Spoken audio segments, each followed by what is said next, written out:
weather with the Power of 5 Doppler Network. Today on Katie, a 4-year-old dead. A mother convicted of poisoning her son with salt. We, the jury, find the defendant, Anna Ruth Overton, guilty. I was in shock. I hadn't done anything wrong. Sentenced to life in prison. She didn't call 911. That was the basis of a life sentence. Does that seem crazy to you? A family torn apart. There's not a day that I don't think could I have done something different. Do you ever regret bringing Andrew into your home? Her husband and 5 children say she's innocent. I wasn't guilty of anything. The 5-year fight to free Hannah Overton. Imagine spending 5 years of a life sentence in prison for a crime you say you never committed. That is exactly what happened to a Texas mom, and her case has a lot of people wondering, was justice served, or is an innocent woman paying the price for a legal system gone awry? We sent Paula Ferris down to Texas to get the story. My name's Hannah Overton, and I am at Lane Murray Prison in Gatesville, Texas. I was falsely accused of the murder of my son. 6 years ago, Hannah and her husband Larry welcomed a 4-year-old boy named Andrew into their family. We knew that there were a lot of kids out there that didn't have, as we told our kids, mommies and daddies that loved them. They were already parents to 4 biological children when they became foster parents to Andrew, a child who was born to a meth addict. Your kid's Sunday school teacher advised you not to take him in. Yes. Why? His behavioral issues. Because of his eating issues. He was eating things out of the trash can. But despite those concerns and discovering that they were pregnant again, the Overtons decided to continue with the adoption process. It was never a thought of how many children we had. It was a thought of, this little boy needs a home, and we have a home that we can share with him. Soon after Andrew settled in with his new family, Hannah and Larry say they began noticing those strange behaviors they were once warned about. He would try to eat the soap and shampoo, cat food, dog food, pick up cigarette butts or things like that off the floor and put them in his mouth. Hannah claims she shared those concerns with Andrew's adoption supervisor, who suggested Andrew may have pica, a bizarre eating disorder. She told me she would set up an appointment with a doctor to get that taken care of. And we were waiting on her to set up that appointment. But 1 week later, their lives would take a drastic turn. Home after recovering from a recent car accident, Hannah says she fed Andrew and her other young son breakfast, then brought them to her bed so she could rest while the boys watched cartoons. She dozed off, and when she woke up, Andrew was gone. When I went to find him, he was in the pantry with his hand in the spice rack. I took it away from him and put it back and don't even remember what it was that he had. And then what happens? He wanted something to eat, and he got upset because I told him we had to wait until Daddy and his brothers and sisters came home. And he went into his room and he pooped all over the place and spread it all over the walls and everything in a temper tantrum. Hannah claims she finally gave in, feeding him leftover soup flavored with Zatarain's Creole seasoning. After finishing, Andrew again complained he was still hungry, so Hannah gave him more. Still unsatiated, Andrew threw another fit. So she said she gave him a sippy cup of water sprinkled with Zatarain's. After 20 minutes of uncontrollable tantrums, Andrew quieted down. And then, according to Hannah, he stumbled to the floor. Andrew ended up throwing up. My first thought was that he threw up because of the fit he was throwing. He kept saying he was cold. I thought that he had some sort of stomach virus. But as time went by, it was clear this wasn't just the flu. He started breathing funny at that point, more kind of like he was having an asthma attack. Instead of calling 911, Hannah and Larry say they drove Andrew's failing body to a nearby clinic. But just yards from medical help, Andrew stopped breathing. Hannah says she frantically performed CPR in the back seat of the car, but it was too late. Little Andrew fell into a coma. A day later, he died. Blood tests revealed Andrew had died of salt poisoning. The medical examiner determined the cause of death was homicide, and Hannah Overton was charged with capital murder. Prosecutors painted a picture of a pregnant and frustrated mother who did not love her foster child the way she loved her own biological children. Their theory, Hannah wanted a way out. This case boils down to a woman who tortured a child. She forced him to have 23 teaspoons of hot pepper and then watching him die in agony for 2.5 hours. Did you kill your foster child, Andrew Bird? No. Did you ever think about harming him in any way? No. Intentionally, unintentionally, did you ever harm him? No. But in the end, the jury sided with the prosecution. We, the jury, find the defendant, Hannah Ruth Overton, guilty. I was so shocked. I didn't even say goodbye to the kids in the morning. I didn't warn them in any way, shape, or form that I might not be back because I thought it was finally going to be over. Paula, what were your overall impressions of Hannah Overton when you all met? Well, first of all, she has maintained her innocence throughout. She has been steadfast. She is a woman of great faith. She's not bitter. And she holds Bible studies in prison. She told me, I once told God I would go anywhere. I just never imagined he would send me here.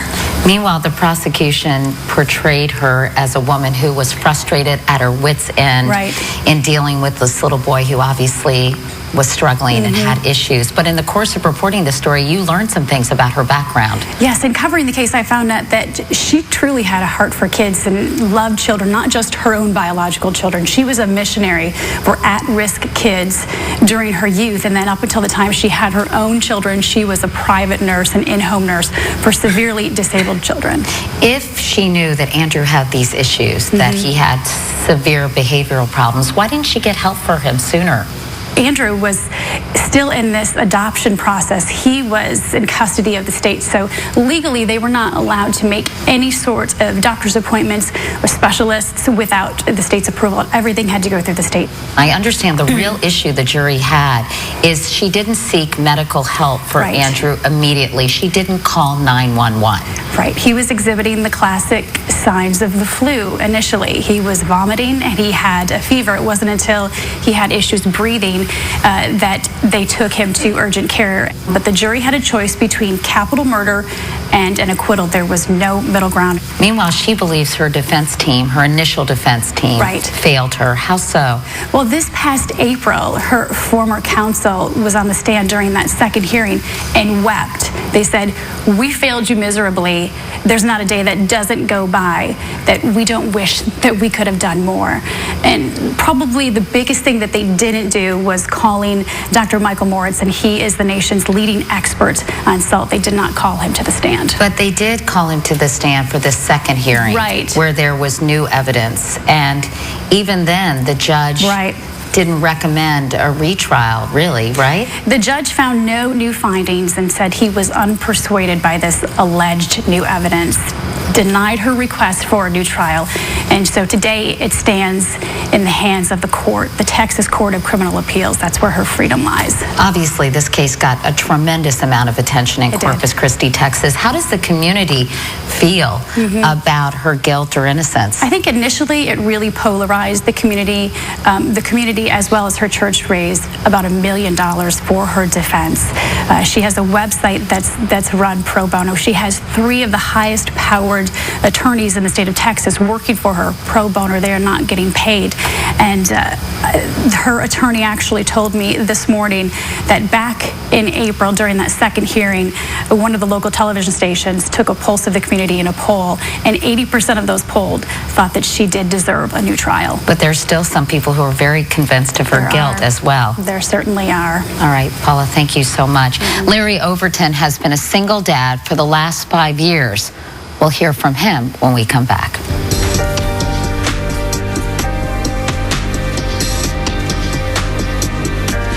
Up next. Are you haunted by the fact that you made the decision to drive him? There's not a day that I don't think about those things and wonder, could I have done something different? That's next.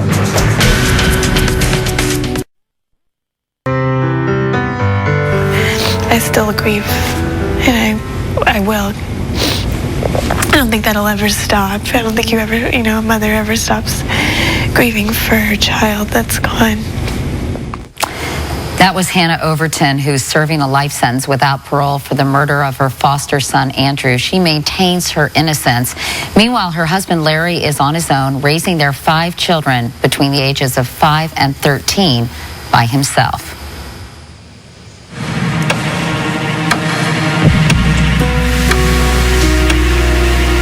I don't know how we've made it this long and this far, but we have. I've had my moments of being overwhelmed and feeling like I can't do this anymore. It took me about 3 years before I could even sleep in our room again, and it's been tough. I don't know that you get used to it. I think you get numb to it. I miss her a lot. There's little things that most people take for granted, like getting to hug your mom and helping you with homework and stuff. I miss when she used to tuck me into my bed every night and how she used to play with me. I get 3 contact visits with her, which means that I can sit across the table from her and hold her hand. But the kids can only talk to her through bulletproof glass and over telephones. It sometimes works, sometimes don't. Isabel is getting to that age where she's starting to grow into a young woman, and I'm missing that. I can't grow up the same. She taught me how to do my hair, and I had to teach Emma how to do her hair. It's just, I kind of have to do some of my mom's job. She needs her mom. She does. How do you cope with that? Well, some days are better than others. We do what we can when she's here. I've had a lot of really sensitive talks through the telephone. It's been tough. I'll get through tomorrow. And I'll get through the next day. When we got married, I promised to love and to cherish her till death do we part, and I am bent on keeping that promise to the Lord. What do you have to say about your husband, Larry? He's a gift from God. He is amazing. And I can't even begin to express how wonderful he is and how wonderful that is, that how he stood by me and just never even thought twice about the commitment that we made to each other. Larry Overton, it's just such an unbelievable story. Let me start by asking you a very simple question. How are you doing? I'm okay. We're doing well as a family. We're hanging in there. We're sticking together. 5 kids, all by yourself. I mean, emotionally and financially, the pressure must be really unbelievable. It is. It has been overwhelming at times to wake up and to try and fix hair and get out the door and get kids to school and then get myself to work and then get off work and pick up kids and get them in bed. It has been overwhelming at times. What is the most challenging part for you? I think initially I would have thought that it would have been maintaining that relationship with my wife, but it actually hasn't been. It's been just actually finding enough time to get rest for myself so that I can be there when my children or my wife need me. You talked about maintaining a relationship with your wife. I know you drive 10 hours round trip every Saturday. Yes. To see Hannah, and your kids go with you about once a month. Correct, yeah. Those visits must be so emotional. I know they last about 2 hours. You can once in a while, I guess, actually be with Hannah. You're allowed to hold hands. But the kids aren't allowed to hug her or be with her in any physical way? No, they do not get contact visits. I get 3 contact visits a month, which means that I can give her a kiss when I get there and hold her hand. The kids, because of her charge involved a child, she's not allowed contact with children. So all of her visits with the children actually have to be through bulletproof glass. Is it pretty traumatic for them? You know, it was really... I think we've settled into this is the way our life has been over the past couple of years. Initially, it was pretty hard, and they still have those days where they just need a hug from their mom, and you know, trying to do that through glass just doesn't cut it. Looking back on that day that Andrew died, are you haunted by the fact that you made the decision to drive him to get medical help and that you didn't call 911? You know, I think we always second guess when you look at the way you deal with things when something doesn't go right and think, I could have done this, I could have done something better. But I think the end result would have been the same. You know, there's not a day that I don't think about those things and wonder, could I have done something different? But ultimately, I did feel that I could get him there as quick or quicker than getting an ambulance to the house and getting him medical aid. The prosecution talked about sort of bizarre circumstances at your house. And of course, you know about this very well. The fact that Andrew's mattress was outside, the fact that his sheets had been burned in your family grill, the fact that there was a camera above his bed. And I know that you and your wife say this stemmed from his behavior, but there is an explanation for all these things. Can you explain? Yeah, his mattress, I mean, he had actually defecated on it and had smeared it. So the reason his mattress was in the backyard was because I had taken it out there, I'd cleaned it and left it out there to dry. And the security camera was because of the car accident that my wife was in prior to Andrew's death. She was spending a lot of time in her bed. She was actually pregnant, and they had said that she needed to be on bed rest. Correct. Yes, she was on bed rest. So I had gone with a friend and purchased just a small little monitor security camera, and we had put it up in the boys' room. And then the sheets, I guess you would bundle them up in a trash bag, and that didn't seem to be sufficient? Yeah, I had from when he had made a mess, and I had bundled them up into a trash bag and put them into the trash, and he continued to pull them out. So honestly, in my frustration, I burned them on the barbecue pit. But we did have an identical set of sheets for him. So I know one of the things that prosecutors talked about as well is some interviews that were done with a couple of the kids talking about putting spicy things in their mouth. And later Hannah said that sometimes to discipline the kids or to punish them or to teach them a lesson, you all would take a pepper flake and put it on their tongue. Yes. And that sounds fairly unconventional. Tell me why you would do that. You know, my wife had gone through it when she was babysitting her youth pastor's children, had gone through a program that they were using with their children, and that was one of the suggestions that was in that book. So it kind of just stuck with her when we got married, and that would have been something that we had used with our children off and on. Well, we're going to hear from your 5 kids in a moment. That's right after this.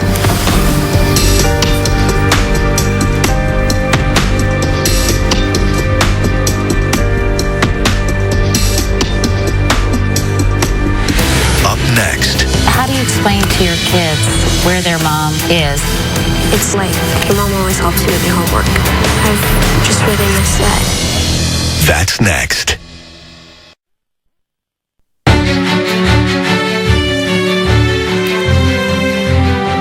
And we're back with Larry Overton, whose wife Hannah is currently serving life behind bars for the murder of her foster son, Andrew. Larry and Hannah's children are also with us. Isaac, Isabel, Allie, Sebastian are all here. 5-year-old Emma is backstage. She just wasn't feeling it, which you can understand. For a 5-year-old, this is probably a little bit overwhelming. But Isaac, let me start with you. You're 13. Yes. Tell me about your foster brother, Andrew. Well, he basically was a normal kid. He loved to have fun. He loved to play outside. He was just a normal kid. So, having said that, do you remember anything? I mean, it's probably hard for you to remember because It was 5 years ago, but do you remember anything about his behavior that seemed unusual? A couple things, yeah. Like what? Like the different things he would eat. Like he would just, and then the fact that he would eat a lot, but I never really thought about it and paid much attention to it. He would have been 10 now, and I know you still think about him. Yeah. You have a picture of him beside your bed, is that right? Yeah. And Isabel, for you, you are 11 now, right? So you started middle school this year? Yep. Yeah, so it must be hard to be in middle school without your mom, is it? Mm-hmm. Yeah. What's the hardest part? Probably just having to go through all that stuff of growing up and her not being here. And also, I think you've kind of had to take on a role as a little mom for your siblings. As the oldest daughter, you've had to help your dad out a lot. How do you explain to your kids where their mom is? I mean, obviously, you had to explain this 5 years ago. Yeah. But what do you tell them? It's just, day doesn't go by that I don't talk about their mom in some way. We pray for her every night, that God would keep her safe and bring her home. And, just keeping her as a part of our life, and as much as possible, and letting them know that she is still a part of our lives. I know that she does a lot of things in prison for the family, right? Allie, what kinds of things does your mom do? Well, she helps us out sometimes with school. It's kind of hard for that. How does she do that? Well, we talk about it and she explains some things, and then she helps plan birthday parties, and so. And what, like Halloween costumes? Does she help you with those? Yeah, she helps us with that. She helps us find ideas, and she sends us pictures of some things that she finds on magazines that she thinks might be good. I know how much she misses all of you, and she's also missing some really meaningful milestones in her children's lives. One of them, I think you actually reenacted for her, and that had to do with Emma. Yes. Tell us about that. Well, when Emma was taking her first steps, my wife was still in county jail, and in county jail, we were able to go outside of the prison, and she could see us on the street. So when Emma was taking her first steps, she took those in front of the prison under a street light so my wife could watch. You guys are really trying hard to live without your mom. Isaac, what is your biggest hope? If you could wish for anything, what would it be? Well, I think that one of the things that I've missed the most is just that we're homeschooled, so she would teach me, but even if we weren't homeschooled, it's still like your mom always helps you with your homework, and she hasn't been able to do that, and it's been really hard because I've just really missed that, and I can't wait till she comes home so she can help me with that. Do you have faith that she will come home? Yes. All of you? Yeah, is that what gets you through? Yeah.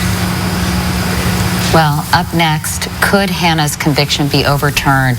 We'll get some legal opinions when we come back.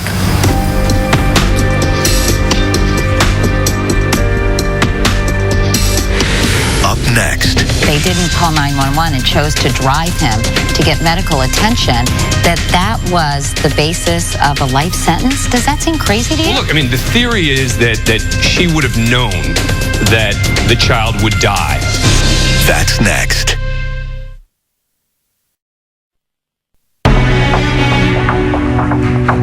Why didn't it occur to you to call 911? I mean, that just seems like the automatic thing.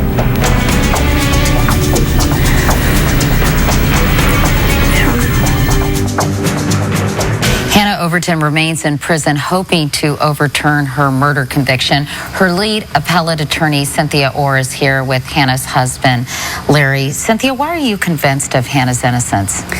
Katie, there's not one bit of evidence that points to Hannah's guilt. We're absolutely convinced of that.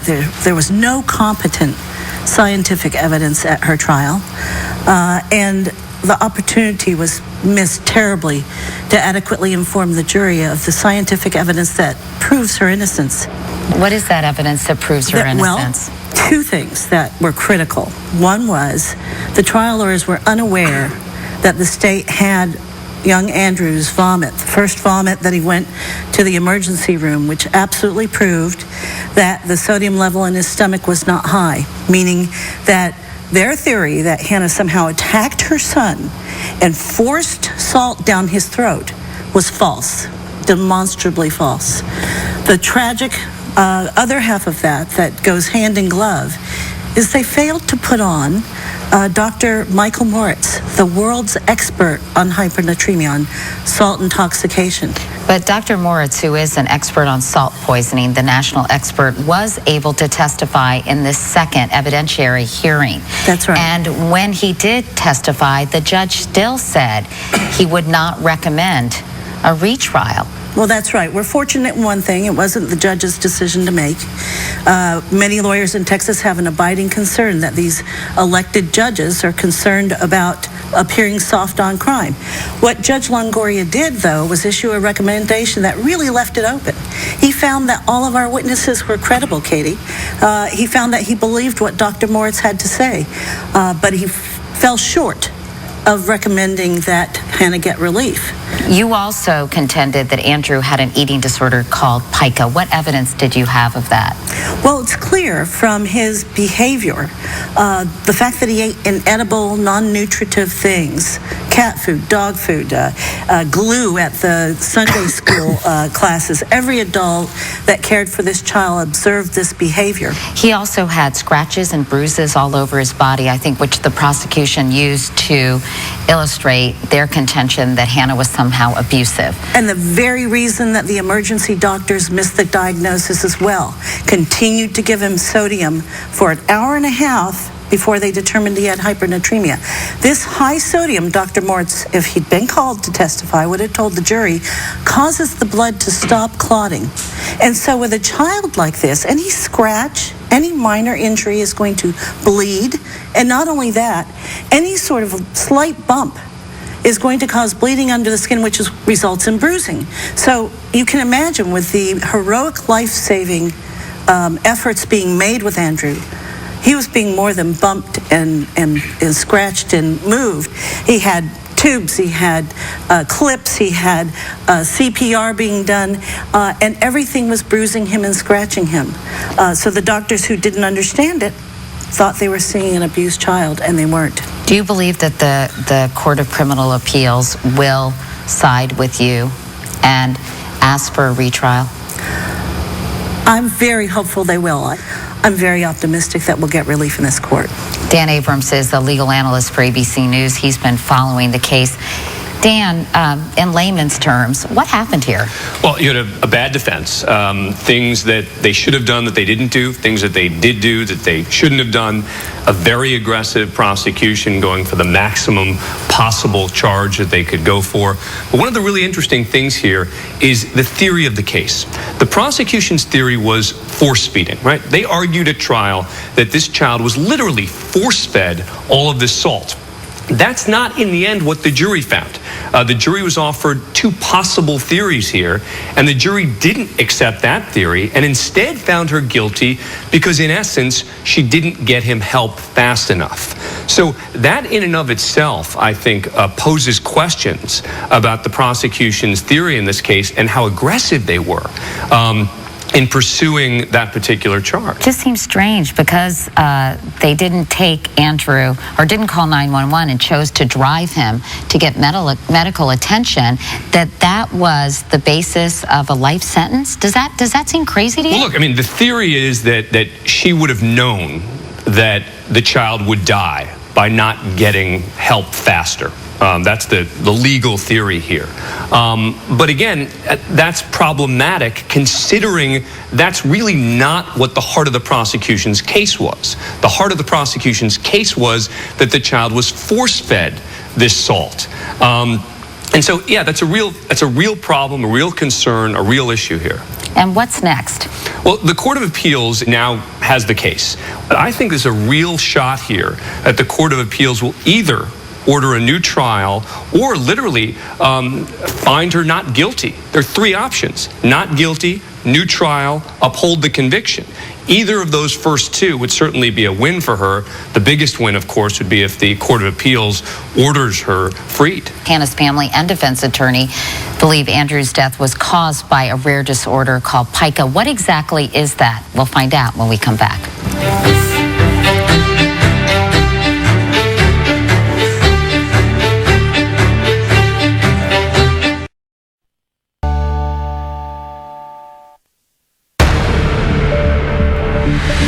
We were stuck in traffic and we couldn't get to the urgent care center. So he was honking the horn and screaming and trying to get through, and I was doing CPR.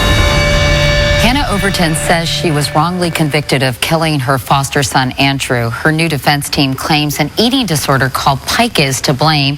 ABC News Chief Health and Medical Editor Dr. Richard Besser is here. Dr. Besser, I know you've never treated Andrew, you never saw him, so we should make that clear. Having said that, there's no proof that he had pica, but there are suspicions that he did have this eating disorder. What is it exactly? Well, you know, it's an unnatural craving for a non-food source.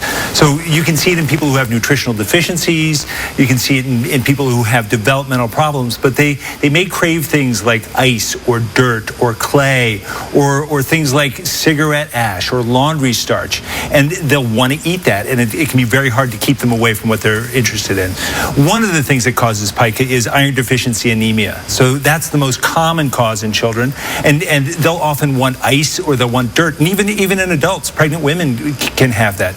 But the other group that has this is children who have developmental problems and sometimes children with severe emotional deprivation. I know that the official cause of death was salt poisoning, so eating salt, does that fall into the category of sort of a strange predilection for these kinds of foods? You know, I'd never heard of salt being a target for pica, but in looking into the medical literature, there are reports of that. And salt, taking in too much salt, can actually be quite dangerous and deadly. How does it kill you, salt poisoning? Well, our bodies regulate salt very precisely. And if you take in too much salt and it rises in your blood, that can cause bleeding in your brain, seizures, coma, and death, and it can be extremely hard to treat. Any warning signs for this other than the obvious behavior? Well, you know, children up until age 2 will put everything in their mouths. Children, as they get older beyond that, they'll start to move away from that. So you want to watch to see if your child continues to explore the world solely with their mouth. That can be a sign of pica. Keith Ayub, meanwhile, is the Associate Professor of Pediatrics at the Albert Einstein College of Medicine. And Keith, again, you have never treated Andrew, but I understand that you work with a lot of foster kids. And in this particular population, you have seen several cases of pica, is that correct? I've seen numerous cases of pica, and we got so many reports. We actually did a published paper about this a number of years ago.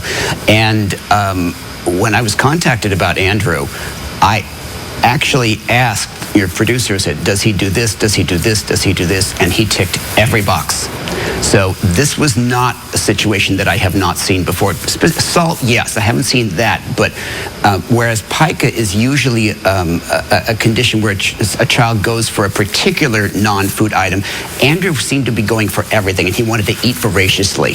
And I have seen kids who will eat voraciously without, you know, almost to the point of vomiting, and they don't seem to gain a lot of weight.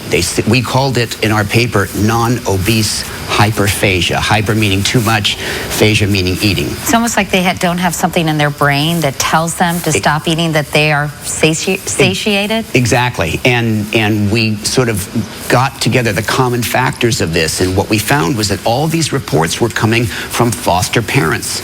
And I did this with my colleague, Dr. Ruth Kaminer, who's a wonderful developmental pediatrician. So we both saw these kinds of patients. Foster parents were giving us these reports, and when we got histories on the mothers were always, there is a history of maternal substance abuse during pregnancy. Well, it's interesting because Andrew's mom was a meth addict. Exactly.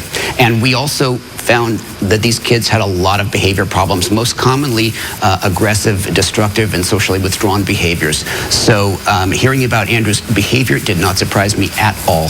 Well, Keith Ayub and Dr. Richard Besser, thank you both so much for your insights. It's a very, very strange disorder that I think a lot of people have never heard of before. And we'll have much more when we come back.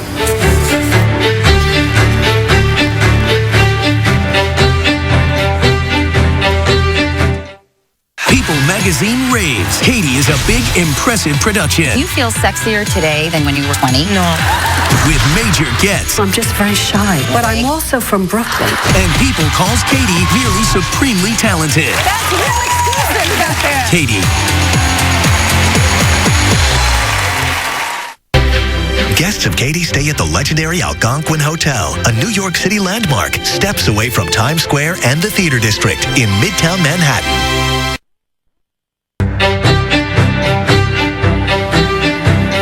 We've spent the last hour talking about the case of Hannah Overton, who says she was wrongly convicted of murdering her foster son, Andrew. It has raised so many questions, we thought we would take a few from our audience. What's your question? I'd like to know, how come the juror's choice was either freedom or life imprisonment? That's an excellent question. Cynthia, can you address that? I can. There came a time in the trial when the issue of submitting lesser offenses to the jury came up. And just prior to this trial, the law was that if you asked for that, you couldn't appeal your conviction of that lesser offense. Hannah wasn't guilty of anything, and she wasn't about to do that. Unfortunately, the law had changed, and she wasn't put in that Hobson's choice, but she thought she was. Do you think she regrets not going for a lesser charge? I think looking back on it, she would say, I don't want to be away from my children a single day. My heart's breaking. But I think back at that time, she wasn't going to accept anything because she hadn't done anything wrong. Let's go to another question. We have another question from our audience. Yeah, I wanted to know why Hannah had to give the young boy so much of that spice. Zatarain, correct. The Creole spice? Yeah, she gave him, I think, twice. She kept putting that spice on his food. She gave it to him once in his soup, correct? She did. And then later in a sippy cup. Why was that? Right. She was trying to flavor the water because he'd had so much to eat. She didn't want to give him more to eat and let him get sick. And so she wanted to flavor the water so maybe that would satisfy him. But she just put a sprinkle in, and he wasn't satisfied with it and threw that down. So. Larry, when you told me how Andrew would overeat, and sometimes eat to the point of throwing up, eat strange things. Was this kind of a routine thing that you all would do with this particular spice? At that point, we were trying to kind of curb his desire for food, and we were just trying different things. So with that particular spice, no, that wasn't a long-term thing that we had been doing with him. It had been done to see if it would satisfy him. Any other questions from the audience? Yes. Hi, I was just curious as to how much salt do you need to intake to have that salt poisoning with a child? Is it a tablespoon, a half a cup, Paula? 2 cups? Well, Hannah said that she gave him no more than 1 teaspoon of the Zatarain's Creole seasoning. And according to the medical professionals that we've talked to, they said she would have had to have given him 22 teaspoons of the Zatarain's or 6 teaspoons of salt in order for him to develop those symptoms and eventually die. Hi. What did the prosecution say her motivation was when she just didn't have to go through with the adoption? She didn't have to kill him. Well, that was really the funniest part of the case, and not in a ha-ha way. I think they just cooked up this idea that somehow Hannah snapped, and if you'd met Hannah, you would know she's the most docile person, the most loving mother. She loves children, the more the merrier, and Larry's the same way. And I think we have another question in the front row. I was just curious. They said that she was pregnant and bedridden and had been in a car accident. And was she actually physically able to have force-fed him the salt? Larry? I think the defense's theory is that she had 3 hands to do that. So physically that way, no. And she's 5'2" and about 110 pounds.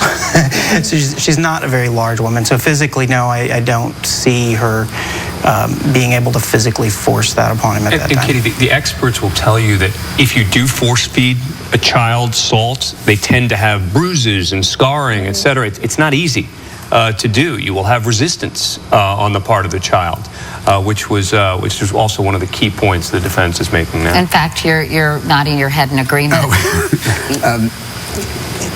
Yeah, there would be other signs, as you said, Dan, and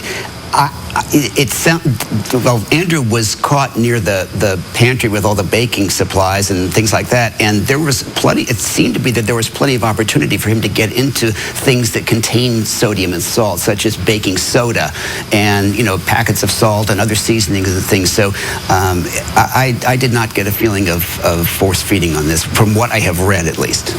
And you also have to look at someone's personal track record as well. Here's a woman that not only was she bedridden and 6 months pregnant and wearing a neck brace, but she had no history of violence. She had no history of mental health issues. She didn't even have so much as a speeding or a parking ticket on her record.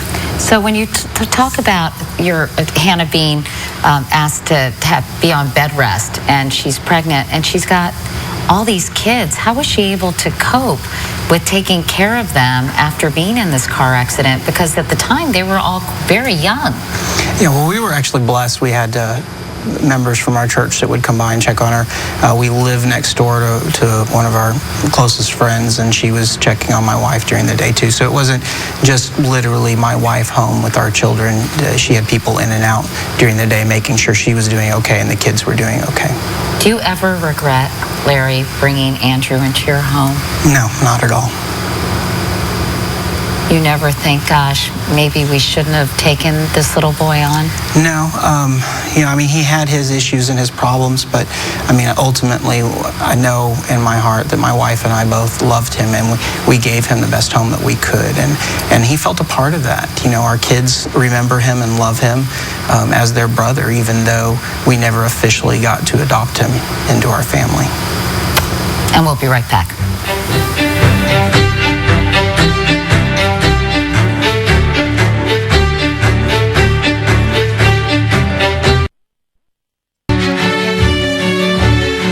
We may never know the full story of how 4-year-old Andrew Bird died. In the meantime, a mother who claims she loved him remains in prison and awaits her fate, and a community remains divided.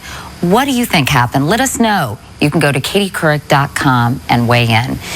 Thank you for watching. I'll see you next time.